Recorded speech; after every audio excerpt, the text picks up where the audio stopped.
नमस्कार, आप देख रहे हैं कच्चा चिट्ठा। मैं हूं आपके साथ प्रीति रघुनंदन। कोरोना का खतरा पहले से कम जरूर हुआ है, लेकिन इस घातक महामारी का खतरा अभी भी बरकरार है। लिहाजा कोरोना के खिलाफ इस जंग में मास्क सबसे बड़ा हथियार है। न्यूज 18 मास्क के लिए मुहिम भी चला रहा है। #मास्क पहनो इंडिया। न्यूज 18 आप सबसे अपील करता है कि मास्क जरूर पहने, क्योंकि सावधानी ही इस वक्त सबसे बड़ा बचाव है। काबुल में बहुत जल्द तालिबान अपनी सरकार बना सकते हैं।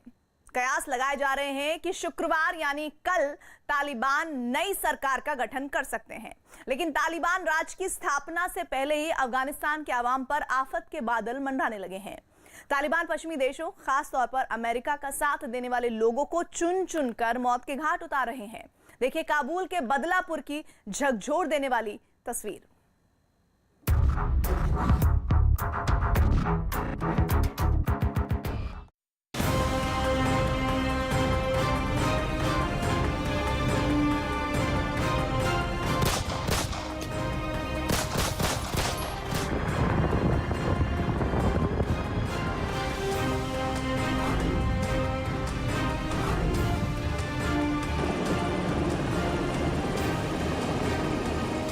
अफगानिस्तान से अमेरिकी सेना की वापसी के बाद से ही तालिबान जीत की खुमारी में है। अमेरिकी हेलीकॉप्टर पर तालिबान का सफेद झंडा लगाकर आसमान से बधाई संदेशों की बारिश की जा रही है।